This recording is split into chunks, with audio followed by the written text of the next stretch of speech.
నాకు ఒప్పుకోవడానికి ఒక కష్టమైన నిజం తెలిసింది.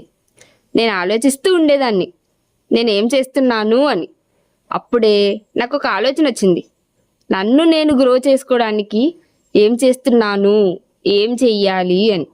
నా బిజినెస్ని కస్టమర్స్ ఇగ్నోర్ చేయట్లేదు, వాళ్ళకి నా బిజినెస్ ఎగ్జిస్టెన్స్ తెలియట్లేదు. చాలా రోజులు నేను అనుకున్నా పీపుల్ నా సర్వీసెస్ తీసుకోవట్లేదు అని. కాంపిటీషన్ ఎక్కువ ఉందేమో, కస్టమర్స్ ఇంట్రెస్ట్ చూపించట్లేదు అని. కానీ నిజం వేరే ఉంది. నేను మంచి సర్వీసెస్ ఇస్తున్నా కానీ దాని గురించి రెగ్యులర్గా చెప్పట్లేదు, రిజల్ట్స్ కూడా షేర్ చేయట్లేదు, నా జర్నీని ఎక్స్ప్లోర్ చేయట్లేదు, పీపుల్ నన్ను ట్రస్ట్ చేయడానికి ఛాన్స్ కూడా ఇవ్వట్లేదు. అప్పుడే నేను ఒక డెసిషన్ తీసుకున్నా. సైలెంట్గా వర్క్ చేయడం ఆపేసి నా వర్క్ని చూపిస్తూ కంటెంట్ క్రియేట్ చేసి నా స్టోరీని పీపుల్కి షేర్ చేయడం స్టార్ట్ చేశాను. స్లోగా స్ట్రేంజర్స్ ఫాలోవర్స్ అయ్యారు, ఫాలోవర్స్ క్లయింట్స్ అయ్యారు, క్లయింట్స్ రిపీటెడ్ కస్టమర్స్ అయ్యారు. అప్పుడే నా బిజినెస్ గ్రో అవ్వడం స్టార్ట్ అయింది. మీరు కూడా మీ బిజినెస్ గ్రోత్ లేకపోవడానికి కస్టమర్స్ని బ్లేమ్ చేస్తున్నారా, లేక మీ విజిబిలిటీని ఇంప్రూవ్ చేస్తున్నారా?